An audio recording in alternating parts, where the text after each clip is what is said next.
बच्चों, मैं सभी का स्वागत करता हूं अपने प्यारे से फिजिक्स ज्ञान मुकेश नायक यूट्यूब चैनल पे। मुझे पता है कि अभी रिजल्ट आने वाला है सर। करेक्ट है। हमारे साथ दत्ता पवार सर मेरे दोस्त और सर भी कुछ इन्फॉर्मेशन देना चाहते हैं। हम लोग ये वीडियो जब बना रहे हैं इसका मकसद कुछ अलग है।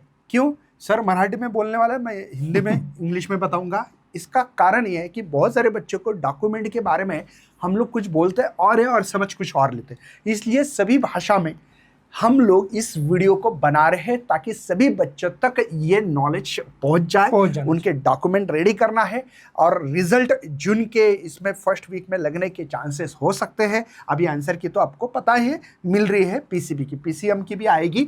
लेकिन ध्यान रखना बच्चों कि ये जो वीडियो है ये अपने पेरेंट्स तक जरूर भेजना, अपने दोस्तों तक, अपने रिलेटिव तक। क्यों? क्योंकि हम लोग हर साल देखते हैं जब कैप राउंड चालू होता है, सेंट्रल एडमिशन प्रोसेस चालू होती है, उस दरम्यान में बहुत सारे स्टूडेंट लोगों का लॉस होता है डॉक्यूमेंट के कारण।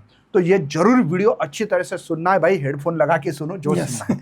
चलिए, तो हमने लिखा है यहाँ पे डॉक्यूमेंट्स रिक्वायर आधार कार्ड, वोटर कार्ड्स और क्या लगेगा। क्या आपको लगता है आधार कार्ड वोटर कार्ड ही इंपॉर्टेंट है? नहीं। क्या ये नहीं होने से भी कोई फायदा होगा? क्या करना पड़ेगा? हर चीज का एक्सप्लेनेशन इस सेशन में होने वाला है। तो सर सबसे पहले शुरुआत करेंगे MST CET online form print.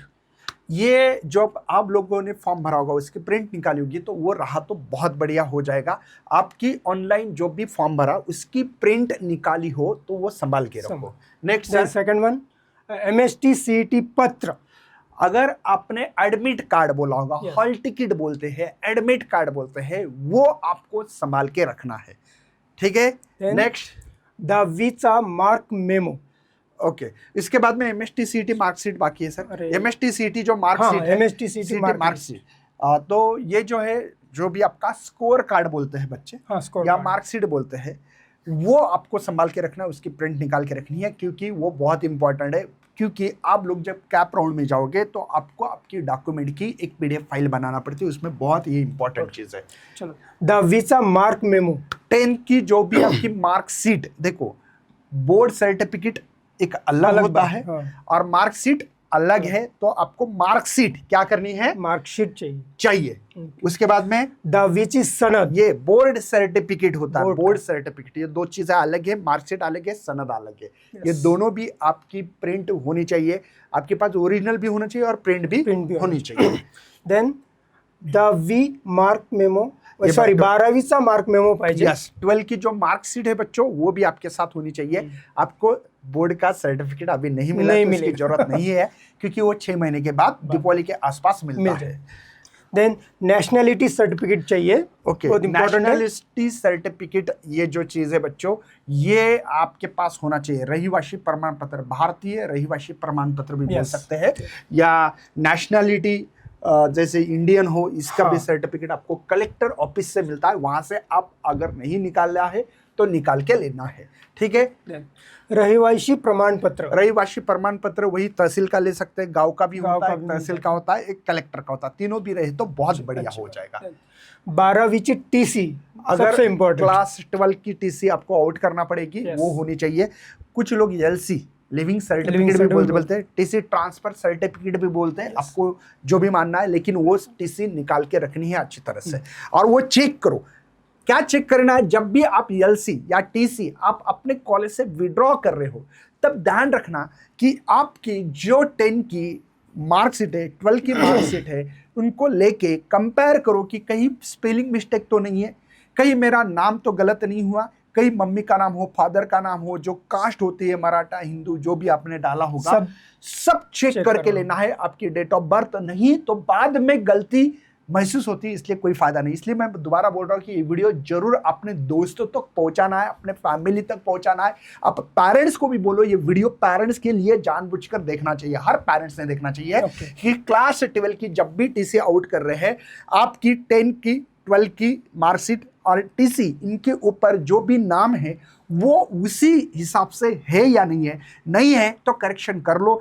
10 की मार्कशीट पे तुम्हारा नाम करेक्शन नहीं है तो HSC बोर्ड के साथ कांटेक्ट करना है, कॉलेज में जाना है, वहाँ पे आपको एक एप्लीकेशन करना है, वो क्लार्क के साथ कांटेक्ट करके बाद में वही प्रस्ताव आप अपने HSC बोर्ड है, डिवीजन बोर्ड 9 है अपने यहाँ पे, जैसे छत्रपति संभाजीनगर है, नासिक है, ठाणे है, कोल्हापुर है, रत्नागिरी है, अमरावती है, लातूर बोर्ड है और नागपुर बोर्ड है, एक खानदेश बोर्ड है। तो ऐसे सभी बोर्ड में जो भी आपका नजीक का बोर्ड है वहाँ पे लिखते हैं डिवीजन बोर्ड कौन सा है, उसके साथ कांटेक्ट करके आप अपना नाम का करेक्शन करना बहुत जरूरी है। देन आधार कार्ड, मैं आपको रिक्वेस्ट कर रहा हूं, भले आधार कार्ड आपके पास हो बट वो अपडेट होना बहुत जरूरी है। अब अपडेट क्यों होना चाहिए? क्योंकि इसमें बहुत सारी गलती होती है। मैं दोबारा बोल रहा हूं कि आपकी जो LC है 10th 12th और आपकी जो मार्कशीट है उसी हिसाब से आपका नाम उस आधार कार्ड पे है या नहीं। आपकी डेट ऑफ बर्थ चेक करो, उसमें फोटो अपडेट करो, नहीं तो भाई फोटो किसका लगा है पता ही नहीं लग रहा। पुराने फोटो अगर देखोगे ऐसा लगता है कि भाई रात में देखो तो भूत आ गया है क्या। तो आप ध्यान रखना आपका फोटो जो है वो प्रॉपर होना चाहिए। तो आधार कार्ड अपडेट करो, अभी आपको चांस है। इसीलिए मैं बहुत बार बोल रहा कि वीडियो बहुत लोगों तक पहुंचना बहुत जरूरी है। नेक्स्ट, उत्पन्न प्रमाण पत्र किंवा फॉर्म नंबर 16 वडिलांचा। इसका मतलब है कि आपका जो भी income certificate, I will repeat, income certificate आपके पापा का, फादर का होना चाहिए, फादर नहीं तो मदर का होना चाहिए, ठीक है। और दूसरी बात, फॉर्म नंबर 16, इसलिए बोल रहा हूं मैं पेरेंट्स को भेजना बहुत जरूरी है सर, क्योंकि बच्चों को 16 नंबर फॉर्म पता नहीं। CA चार्टर्ड अकाउंटेंट होता है, उनके पास हमारा इनकम जो है वो दिखाने का, शो अप करने का काम करते हो, वो 16 नंबर का फॉर्म देते हैं। वो आपको पापा को पूछना, अगर आपके पापा टीचर है या कोई भी गवर्नमेंट सर्वेंट है या प्राइवेट भी हो सकते हैं, ऐसा कुछ नहीं है, तो 16 नंबर का फॉर्म, उससे आपका इनकम रिफ्लेक्शन होता है। इसीलिए ये वीडियो आपके पापा को जरूर दिखाओ बच्चों। देन राष्ट्रीय बँकेतील खाते सुद्धा पाहिजे। मतलब आपको जो भी बैंक है, SBI, महाराष्ट्र बैंक है ना, सेंट्रल बैंक है, ऐसे बहुत सारे बैंक है जो नेशनलाइज बैंक, मेरे ख्याल से 12 बैंक है, आई थिंक IDFI बैंक आता है, बड़ौदा बैंक भी नेशनलाइज है, या कोई भी एक्सिस बैंक का भी चलेगा, ऐसा कुछ नहीं है। एक्सिस बैंक नहीं चलता है, राष्ट्रीय बैंक ही हो, गवर्नमेंट की नहीं है लेकिन चलता है मेरे ख्याल से। लेकिन ठीक है, SBI बैंक बेस्ट वे ऐसा है कि SBI national SBI Maharashtra bank, इससे मैं तो बोलता है SBI, ठीक है। देन फोटो के जो है भाई, तो थोड़ा सा फोटो ज्यादा निकाल के रखो, कहीं काम आ जाते हैं किसी को देने के लिए मतलब आप समझ रहे हो ना, तो फोटो निकाल के रखना है। इसके अलावा मागासवर्गीय साठी वरील सर्व व खालील प्रमाण, मतलब वरील सर्व पण पाहिजे आणि हे सुद्धा पाहिजे। मतलब ऊपर वाले तो है बट इनको अदर कुछ सर्टिफिकेट लगने वाले है, कुछ चीज़ें हैं जो आपको पता होनी चाहिए। नंबर 1, मैं आप लोगों को बताना चाहता हूं बच्चों कि यहाँ पे अगर आप कैटेगरी हो, SC हो, ST हो, OBC हो, NTA, NTB, NTC, VJT, है ना, बहुत सारे SCB से बहुत सारी कैटेगरीज है। जो भी आप अपने OBC जो कैटेगरी होगी उनके लिए नंबर 1 जातीचे प्रमाणपत्र आपल्याला हवे, मतलब आपके पास कास्ट सर्टिफिकेट उसको कहते हैं, वो होनी चाहिए। जात वैधता प्रमाणपत्र, वैलिडिटी, मतलब कास्ट सर्टिफिकेट अलग, कास्ट वैलिडिटी अलग। कास्ट सर्टिफिकेट अलग होता है, कास्ट सर्टिफिकेट मिलने के बाद उसकी वैलिडिटी करना पड़ती है, वो हो तो ही आप उस कैटेगरी में अपनी सीट रिजर्व कर सकते हो, अदरवाइज नहीं। देन नॉन क्रिमिनल प्रमाण पत्र, इसको NCL बोलते हैं, NCL नॉन क्रिमिनल सर्टिफिकेट। ये कब मिलता है? अगर मैं बताता हूं आपको ये सर्टिफिकेट मिलता कब है, तो ये बहुत सारे बच्चों को पता नहीं होता। पहले आपको इनकम सर्टिफिकेट निकालना पड़ेगा, वो इनकम सर्टिफिकेट आपको सबमिट करना पड़ेगा उस ऑफिस में, तब आपको NCL नॉन क्रिमिनल सर्टिफिकेट मिलता है।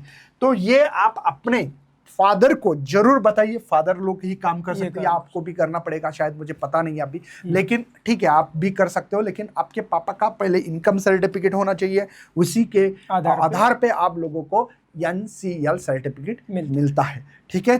तो ये डॉक्यूमेंट मोस्ट इंपॉर्टेंट डॉक्यूमेंट है, इसीलिए ये वीडियो अपने दोस्तों तक जरूर शेयर करिए। देखो सर ने मराठी में पढ़ा के बताया, मैंने हिंदी इंग्लिश में बताने की कोशिश की आपको, ताकि इससे किसी का भी ये डॉक्यूमेंट मिस ना हो जाए। आपको इसके अलावा अगर आपने JEE दिया हो तो JEE का भी आपका स्कोर कार्ड है, एडमिट कार्ड है, फॉर्म है, ये रखो, क्योंकि इसमें 15% आपकी रिजर्व सीट होती है, अलग अलग कॉलेज में अलग अलग होती है, लेकिन 15% होती है। इससे आपको अगर सीईटी से नंबर नहीं लगता है तो जेईई से कंप्यूटर ऑटोमेटिकली लगता है। जैसे मैंने COEP या दूसरा कॉलेज में बताऊंगा आपको, PICT हो या PCCU कॉलेज है, Pimpri Chinchwad college of engineering Akurdi, वहाँ पे मैंने ब्रांच डाली ENTC, ठीक है। अब वो डालने के बाद क्या हुआ कि मेरा सीईटी से नंबर नहीं लग रहा है, लेकिन मेरा स्कोर जेईई का ठीक ठाक है, तो जेईई का स्कोर वो कंप्यूटर ऑटोमेटिक लेगा और आपको वो कॉलेज देगा।